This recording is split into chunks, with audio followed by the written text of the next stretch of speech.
Hörmətli izləyicilər, kimya sevərlər, sizinlə 19 aprel 2026-cı ildə keçirilmiş olan EFM-in növbəti yarımfinal mərhələsi üçün sınağın izahı ilə qarşınızdayıq. Saat başlamamızdan ilk öncə bu cür videoların davamı olmasını istəyirsinizsə kanalımıza dəstək məqsədi ilə abunə olmağı və bəyənməyi unutmayın. Birinci sualımızda soruşur ki, insan orqanizm kütləci və tərkibinə görə göstərilən diaqram verilmişdir. X və Z, X, Y, Z üçün. Bax, su biz orqanizmimizdə 65%'dir. Digər maddələr, yağlar 15%'dir. Zolalar 16%, karbohidratlar isə 1%.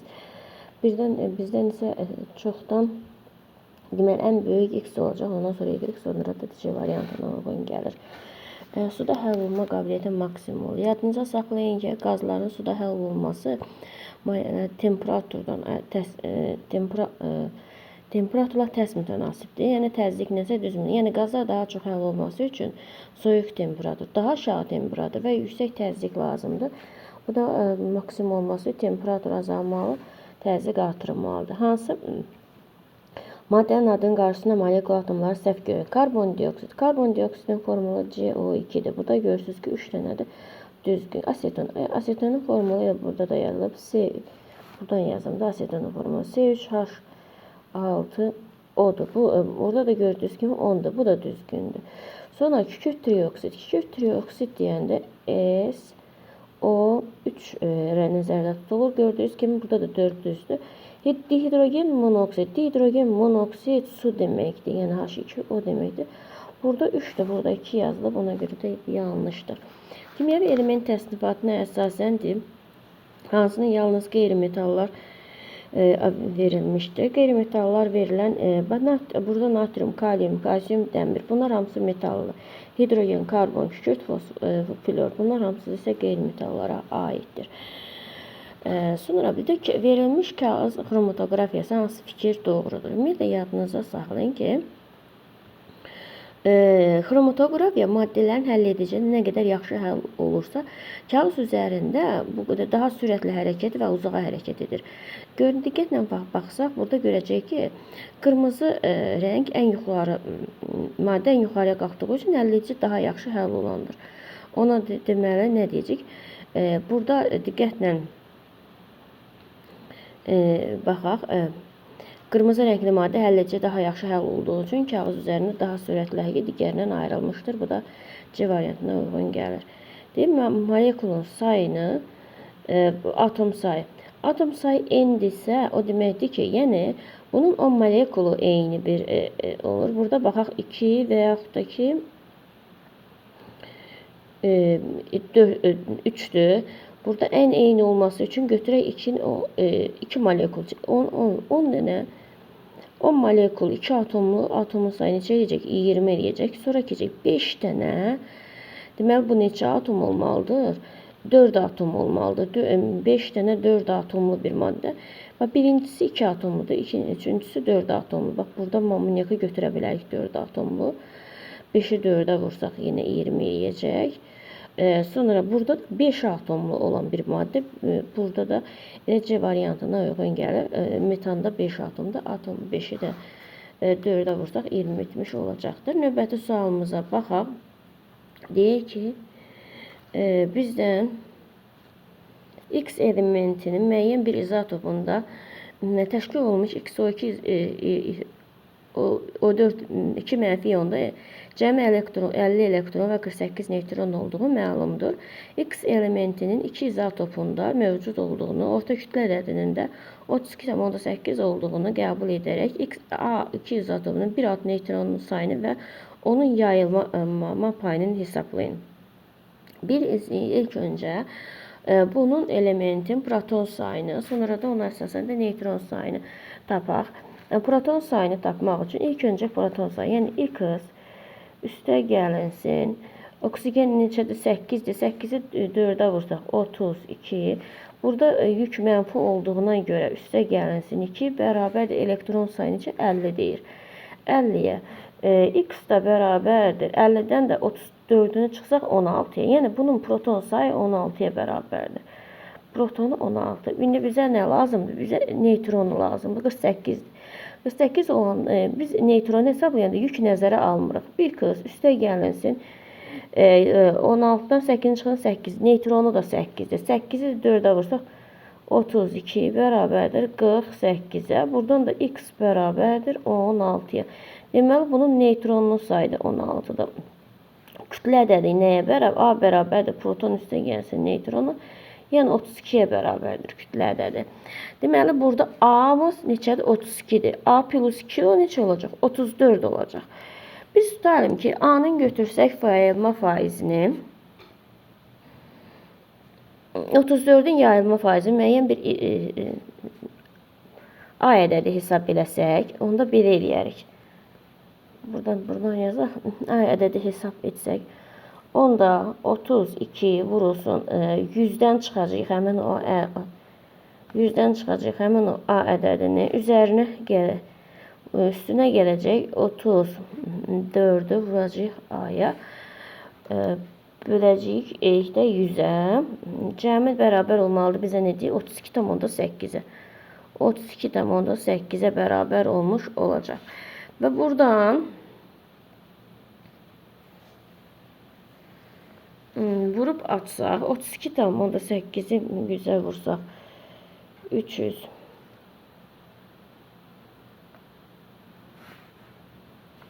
bərabərdir 31'i 32 çıxılsın 32A üstə gəlsin 34A'ya. Buradan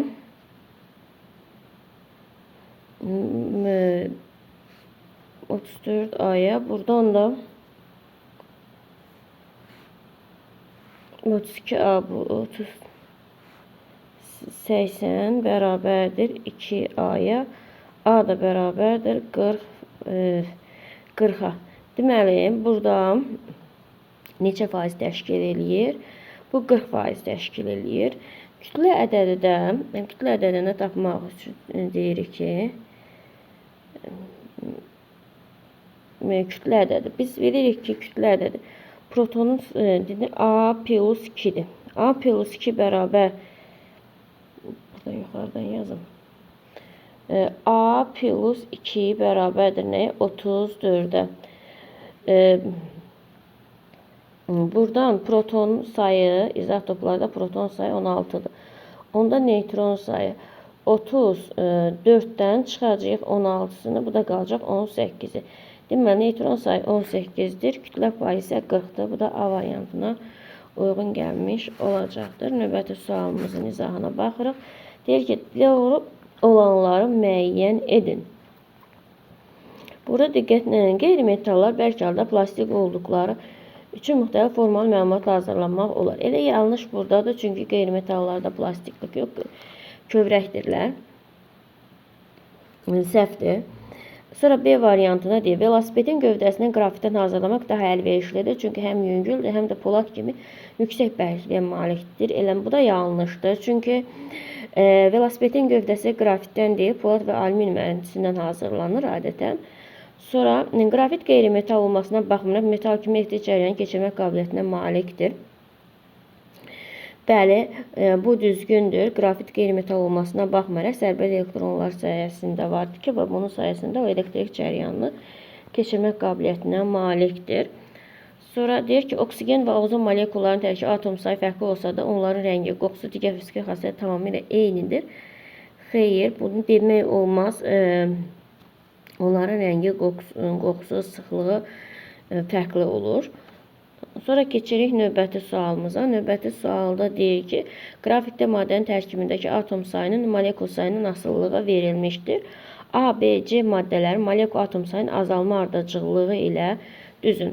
İlk öncə buradan baxaq. A maddəsi üçün tapaq. Birinci, bax buradan yuxarıdan A maddəsi üçün tapaq. A maddəsi üçün tapdıqda 10'a bölünsün 2A'ya 10'a bölünsün 2A'ya, bu da bərabərdir 5'ə.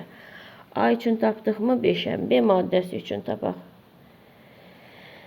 B buradadır. B de neçədir? 4A bölünsün 2A'ya. 4A bölünsün 2A'ya.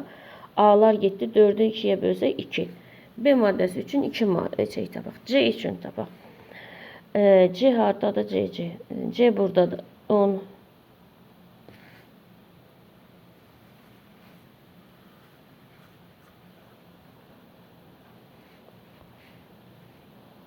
Bu da C'dir. Yox. A buradaydı. A burada. Bu da A. A'da 4A bölünsün ad. Nerede? 4A bölünsün. A buradadır. 4A bu da ad. 4A bölünsün A'ya. Bu da bərabərdir. Burada 4'e bərabər olur. Burada 4'e. B üçün budur. 4A bölünsün 2A. Burada da 2'ye. C üçün. C buradadır. 10A bölünsün 2A'ya.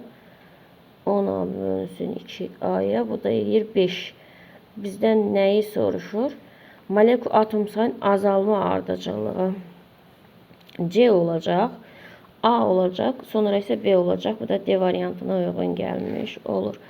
Fraksiyalı distillə qurğusu istifadə olunan fraksiya kolonunun əsas funksiyası nədir? Yadınızda saxlayın ki, fraksiyalı distillə qaynama temperaturu bir-birinə yaxın olan mayələri ayırmaq üçün istifadə olunur. Kolonun içərisindəki şüşə parçaları buxarın soyuyub yenidən mayələşməsi üçün səth yaradır və beləliklə də saf ayrılma təmin edir. Və burada da B variantında vardır. Yaxın olan mayələri buxarların effektiv ayırmasını təmin etmək üçün. Etil spirtin yanmanın söz tənliyi, etil spirt üstə gəlsin oksigen alırıq, karbon qazı, su. Bu da C variantına uyğun gəlir.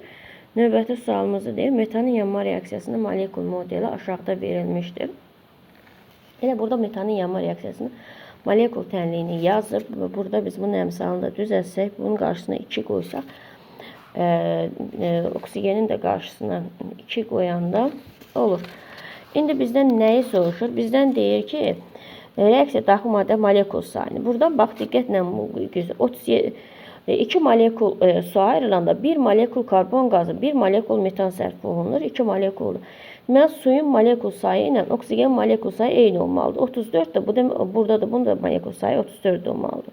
Yazdıq bura. Sonra karbon qazının sayı isə ondan 2 dəfə az olmalı. 34'ün də 2 dəfə az 17'dir. Bunu da yazdıq bura. Amma metanın molekul sayı da yenə də ondan burada görürsünüz ki 2 dəfə az. Burada da 17 olacaq. Bizə də deyir ki, bunlarsa, yəni 17 üstə gəlinsin 34, üstə gəlinsin 17-yə. Bunlar da cəmi edəcək 68. Benzin su qarışığını ayırmaq üçün istifadə olunan qarışığı effektiv olmamasının səbəbi nədir? Yadınızda saxlayın. Bunun effektiv olmaması. Ümumiyyətlə, ayrıcı qövqü bir-birində həll olmayan heterogen mayələr, məsələn, yağ su, benzin su ayırmaq üçün etil spirtə suda hər hansı nisbətdə tam həll olsa da homogen qarışıq əmələ gətirir. Homogen qarışığı da isə ayrıcı qıfla ayırmaq mümkün deyil. Homogen olduğu halda benzin suda heterogen qarışıq əmələ gətirir. Bu da D variantına uyğun gəlir. Növbəti sualda deyilir. Yer qabığında yayılmasına görə ən geniş yayılan elementin azalma sırasını verilmişdir. Deməli, oksigen ən çox yayılıb. Oksigenden sonra ən birinci yayılan oksigendir. Oksigenden sonra gəlməlidir silisium. Ondan sonra isə 8%-dən alüminium gəlir. Oksigen, silisium, alüminium. Bu da elə C variantına uyğun gəlmiş olacaq. Növbəti sualımızda bizdən nə soruşur? Proses üçün doğru olanları müəyyən edin. Şəkildə azotun oksigenində yanıb azot monoksid. Azot oksigenin reaksiyasında yadınızda saxlayın ki, yanma eksotermik deyil, endotermikdir. Yəni istilik udulması ilə keçir. Burada plus və yaxud da ki minus Q yazaq da. Burada istiliyin udulması ilə gedir. Ona görə də burada endotermik olmuş olacaq. Yəni burada -2 endotermikdir. Endotermik reaksiyada da yadınıza saxlayın ki, Q sıfırdan necə kiçikdir. Q kiçikdir sıfırdan. Ona görə də yəni bu düzgün gələcək. Birincisi düzgün gələcək. Sonra bir də endotermik olması, bu da yenilmə olacaq 1, bir də 3. Hatta 1 ilə 3 doğru olanları seçin. 1, 3 A variantına uyğun gəlmiş olur.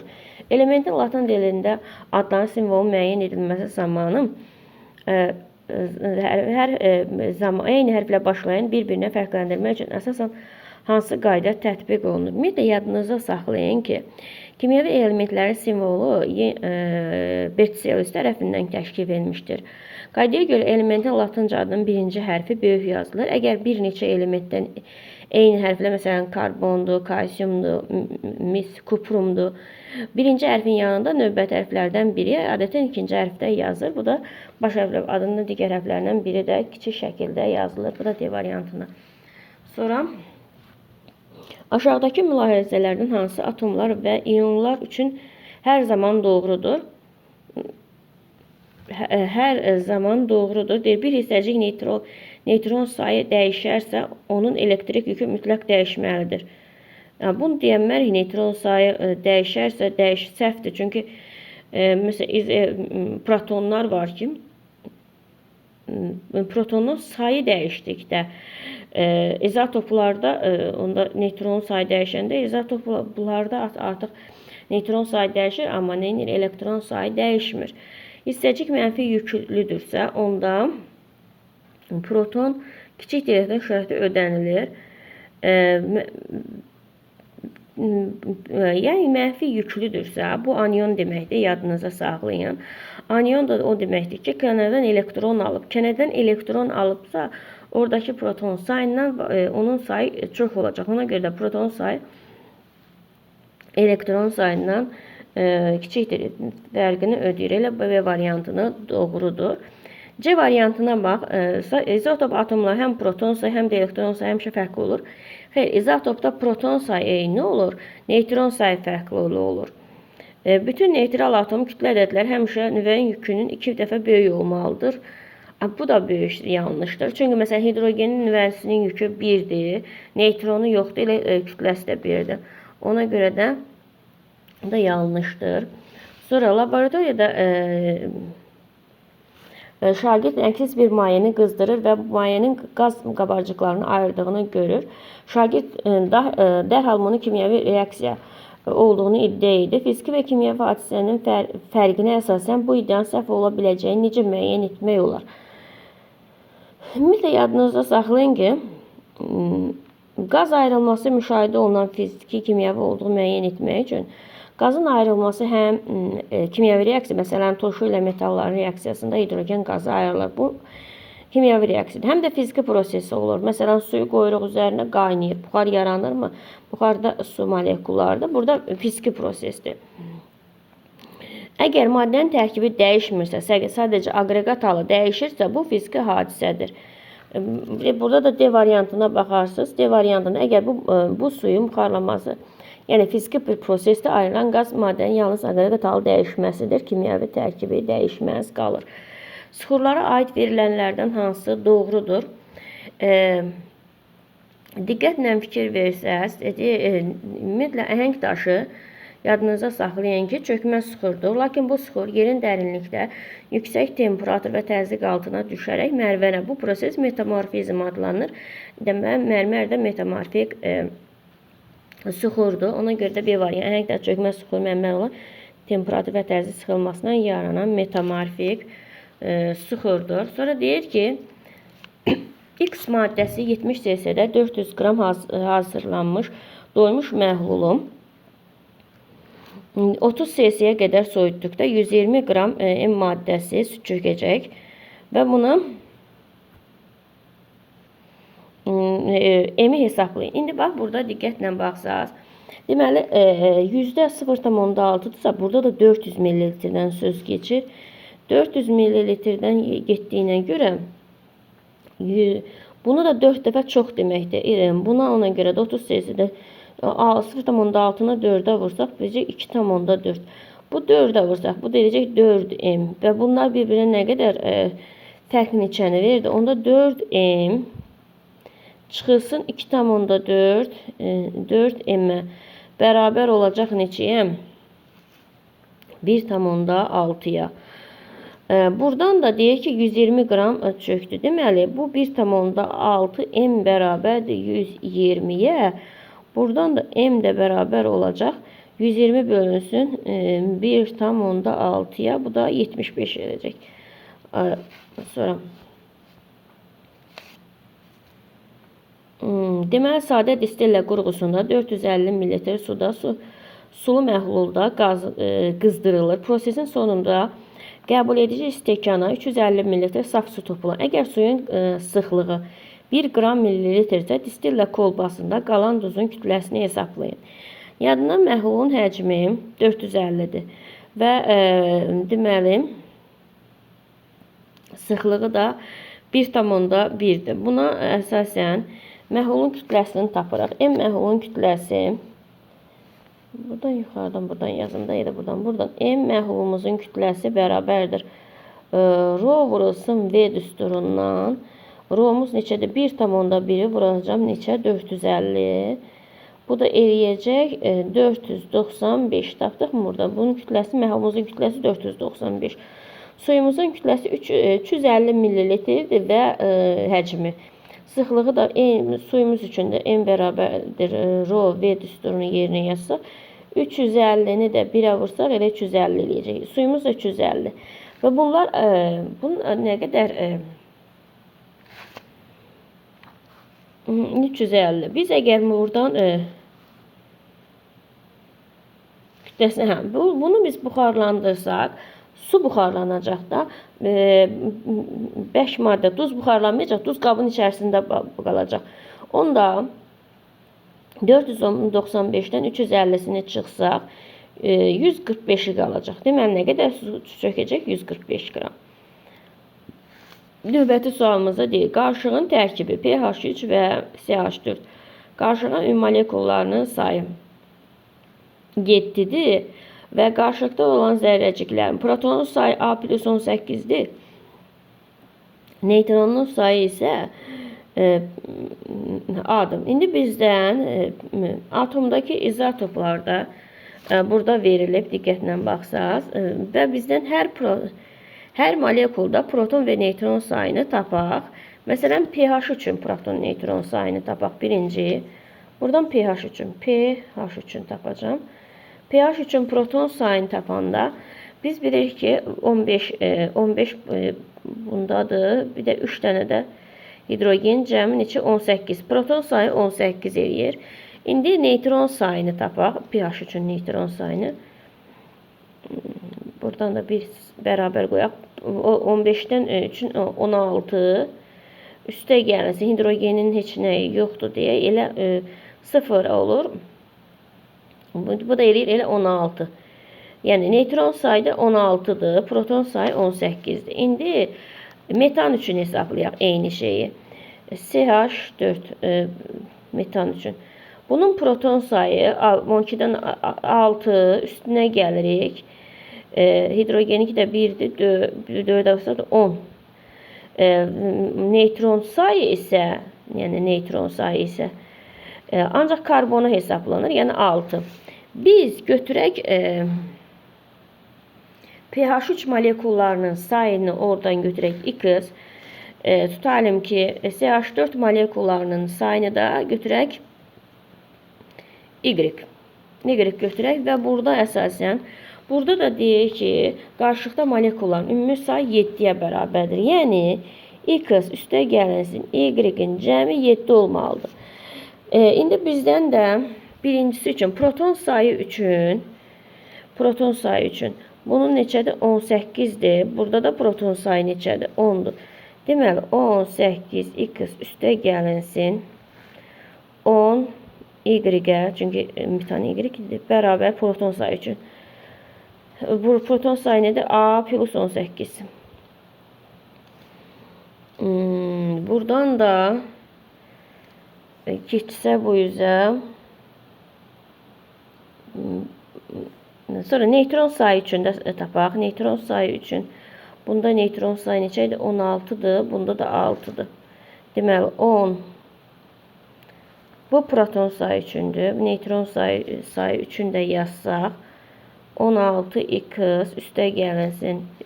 Metanın da neytronu 6y bərabər neytron sayında nə yazıb? A-ya. İndi biz bunu tənliklər tərəf-tərəfə çıxacaq. Yəni mən bundan bunu çıxacağıq. Bundan bunu çıxanda, məsələn 18-dən 16 qism çıxsaq neçə qalacaq? Burada 2 qism qalacaq. 10y-dən 6y-in deməli 10-dan 6-sını çıxsa, bunlar olacaq 4.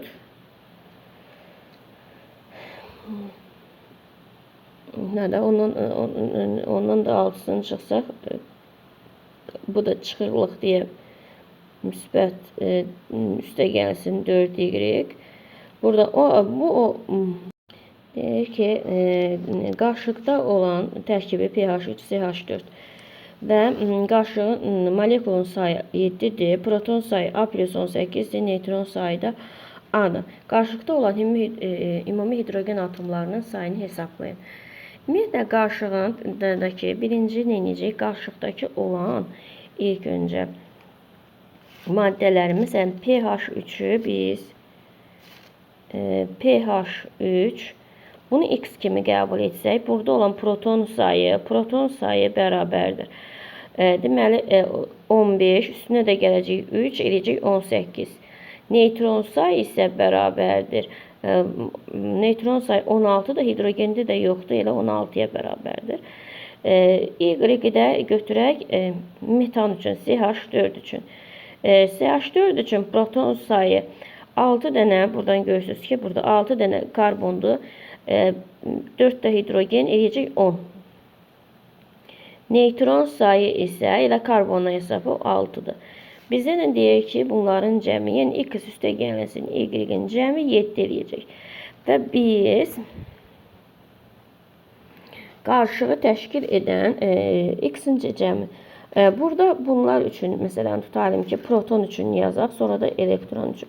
Proton üçün yazanda 18x üstə gələnsə, bunun proton neçədir? 10x bərabərdir. Proton isə A+18'ə.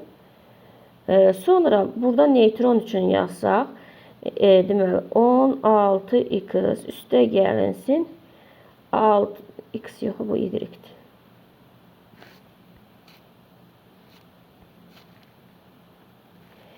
6y bərabərdir. Burada da neytron sayı A-ya.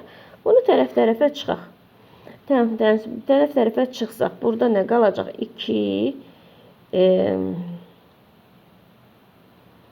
2x 10y-dən 6y-in çıxsaq, üstə gələnsin 4y bərabər A+18'dən də A-nı çıxsaq 18'ə bərabər olacaq. Bunlar da o deməkdir ki, x hər tərəfi x üstə gələnsin 2y bərabərdir 9'a. İndi bizdən 9'a x burada demişdik x plus y bərabərdir 7'ye. Buradan x bərabərdir 7 minus y. Buradan gətirib burada yerinə qoysam x-in əvəzinə 7 minus y üstə gələnsin 2y bərabərdir 9'a. Buradan da y bərabər olacaq neçəyə? Deməli y-dən 2y, 9'dan da getsin, y bərabər olacaq 2'yə. Y 2'dirsə, onda x-imiz neçədir? X-imiz da bərabər olacaq 5'ə. Bizdən də nəyi soruşun?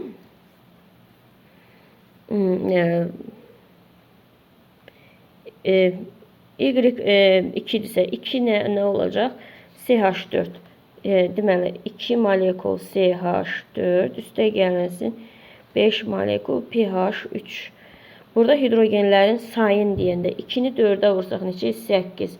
Üstə gəlsin 5'i 3'e vursaq necə? 15. 8'in üstündə də 15 gəlsək bu deyəcək 23. Bu da D variantına uyğun gəlmiş olacaqdır. Növbəti sualımıza baxırıq. Növbəti sualda qaz qarışığında metan molekullarının sayı amonyak molekullarının sayından 3 dəfə çoxdur. Metan molekullarının sayı deyir, amonyak molekullarının sayından 3 dəfə çoxdur.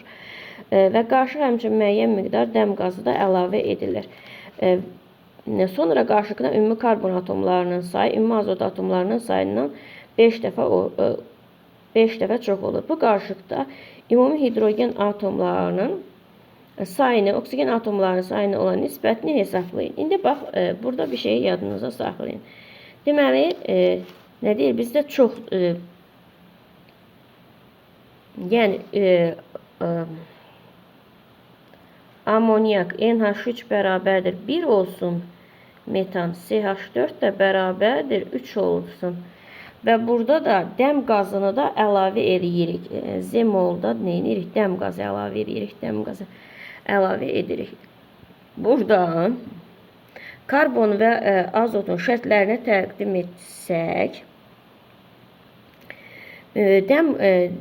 dəm qaz metan, 3 molekul metan, 3 molekul metan, yəni CH4, üstə gəlinsin Z molekul dəm qazı və karbon atomları sayının 5 dəfə çox olur. Bərabərdir 5 vurulsun 1-ə. Buradan da dəm qazı, yəni dəm qazının 3-ün üstünə neçə gəlsə Z də bərabər olacaq 2-yə. Yəni 2 dənə molekul dəm qazı olacaq. Bizdə dəm qazımız oldu mu? 2. Bizdə də nəyi soruşur? Ümumi hidrogen atomlarının sayı. Deməli, məhulumuzda oldu 3 molekul metan, 1 molekul amonyak, 2 molekul dəm qazı. Burada da hidrogen atomları nəyin tərkibi? Amonyakla metan 3 dəfə 4-ün 12. 12'nin üstündə 3 gəlsək 15. Yəni hidrogen atomlarımızın sayı olacaq 15. Oksigen atomu ancaq dəm qazının tərkibində olduğuna görə o olur 2. Bu da 15'in 2'yə nisbəti. A variantı. Sonra X qazının suda həll olması temperatur asılılıq qrafiki verilmişdir. Həmin şəraitdə 10 cc temperaturda 200 ml suda maksimum X qazı həll edilmişdir. Sonra həmin mayeni 40 cc-yə qədər qızdırılır. Proses 10 cc-dən 40 cc. Məlda qaz halında ayrılan X-in kütləsini hesablayın. Başqa təsirlər, təzyiqin təsiri isə nəzərə almayın. Deməli, bizdə 10 cc qrafikə əsasən 10 cc-də qrafikə əsasən 10 da gətirirəm bura. Bu da təxminən 5,5 eləyir. Sonra bizə nə deyir?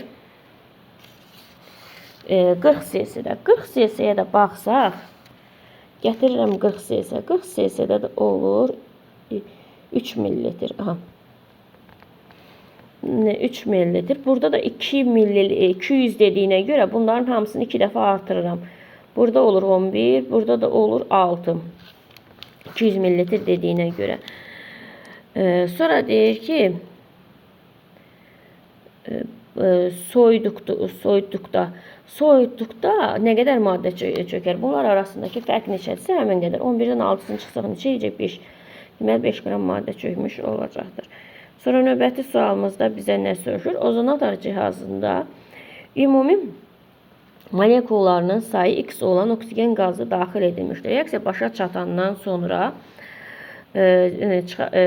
çatdıqdan cihazı çıxartdıqda qarşılıqda həm ozon, həm də reaksiyadan artıq qalan oksigen qazı olduğunu müəyyən edildi. Əgər cihazdan çıxan son qarşılıqda molekulun sayı 20% ozondursa, başlanğıcda olan oksigen molekullarının sayı son qarşılıqdakı ümumi molekulların sayına olan nisbətini hesablayın. Və indi yadınıza saxlayın. Başlanğıcda X sayda oksigen molekulu reaksiya şərtə görə qarşığın 20% ozondur. Tutaq ki,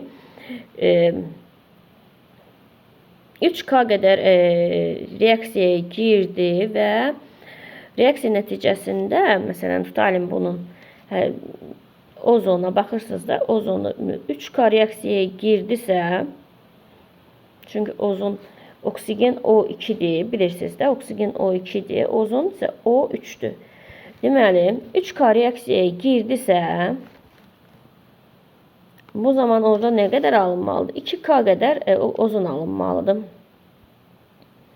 Bax, bu 3'ü 2'ye vuranda da 6 eləyir. 2'ni 3'e vuranda da 6 eləyir. Ona görə. Buradan indi bizdən ozon üçün 2K'dır. Artıq qalan isə artıq deməli son vəziyyətdə də, yəni burada oksigen üçün deyirik ki, məsələn tutalım ki, artıq qalan reaksiyadan girirsə, burada artıq ozon üçün yazdımsa, məsələn 2K, artıq qalan oksigen üçün isə, oksigen üçün 2K'sı çıxdısa, bundan neçə oksigeni çıxacaq da bu 3K'nın. Yəni burada X qazı reaksiya daxil eləyir.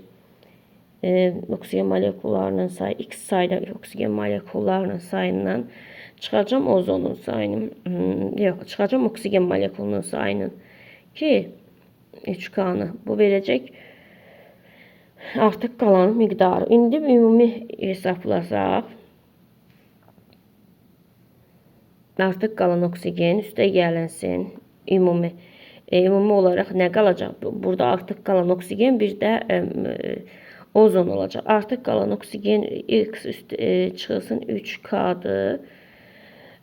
Üzərinə də gəlirəm. Dedik ki, ozonu nədir? 2K'nı bərabər olacaq bizə X sayda molu.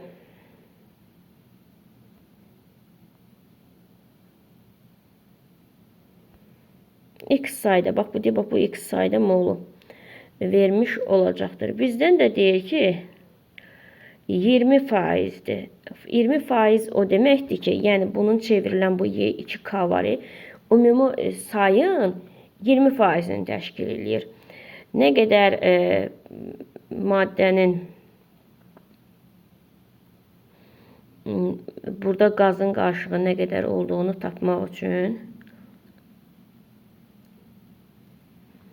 faiz şərtində. Deməli, oradan da 2 kız. Demək, ozonatör cihazından ümumi molekul sayı X oksigen qazı daxil edilmişdir. Reaksiya başa çatandan sonra cihazdan çıxan qarşılıqda həm ozon, həm də reaksiyada artıq qalan oksigen qazı olduğunu müəyyən edir. Əgər cihazdan çıxan qarşılıqda molekul sayı 20% ozondursa, başlanğıc olan oksigen molekullarının sayını, yəni X-i, son qarşılıqdakı ümumi molekulların sayının Y-i olan nisbətini hesablayın. Bax, yadınıza saxlayın. Deməli, başlanğıcda olan oksigen molekullarının sayı. Ümumiyyətlə, ozonla oksigen reaksiyaya girəndə, deməli, O2-dən alırıq O3-ü. Burada 3 molla 2 mol oksigen alırıq da, yəni 3 mol oksigenden 2 mol ozon alırıq. Bunu hər hansı bir ədədlə, məsələn, K ədədi ilə ifadə edək. Deməli, bizim 3K'mızdan nə qədər alınır? 2K ozon alınmış olur. Ozonumuzun sayı oldu 2K.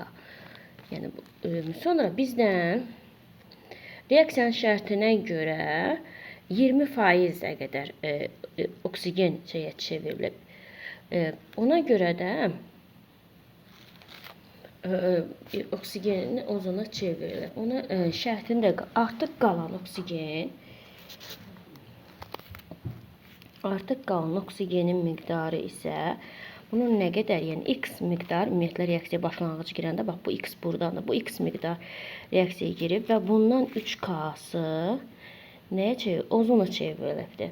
Bu da artıq qalan oksigenin miqdarı. Ümumi miqdarı isə, yəni Y ümumi miqdarı isə bu nəyə bərabər? Artıq qalan oksigenin miqdarı ilə, yəni Y bərabər artıq qalan oksigenin X minus 3K ilə üstünə gəlirəm.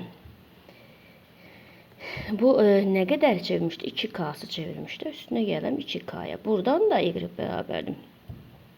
X minus K. Bunu buradan tapdıq. Yəni qalan olan, sonda qalan atomların sayı x minus k kimidir. İndi buradan bunu tapdıq. Ümumi tam şərtdə də deyir ki 20%. 20% o deməkdir ki, yəni burada nə yarandı? 2k 2k bölünsün. Atomların ümumi sayı neçə idi? Burada reaksiyaya girən x minus k atomların ümumi sayıda x minus k. X minus k'ya bu da 20% 0,2 ilə deməkdir də. 0,2'ye. Burada da vurup atsaq, bu vurup atsaq əgər eləcək 2k bərabərdir 0,2 x üstə gəlinsin, yox çıxılsın. Yenə çıxılsın 0,2 k'ya. Bunu bu cür yazdık mı? İndi buradan da her taraf 0,2 bu yüzə keçəndə 2,2 k bərabərdir 0,2 x'a. Buradan da x nəyə bərabərdir? 0,2'də 2'ye şey desək 11k'ya. 11k'ya. X'imiz oldu 11k. Y'imiz də nəyə bərabər idi? Y'də x minus k yəni 11k'dan k'sını çıxsaq qalacaq 10. Yəni atomlarımızın ümumi sayı 10'dur. Başlanğıc oksigen molekullarının sayı da 11'dir. Demək, başlanğıcda olan oksigen molekullarının sayı 11'dir. Sonda olanların da yaranan molekul sayı da 10'dur. 11'in 10'a nisbət olacaq 1,1. Bu da A variantına uyğun gəlmiş olacaqdır. Bu qədər diqqətinizə görə sağ olun, bəyənməyi və kanalımıza abunə olmayı unutmayın.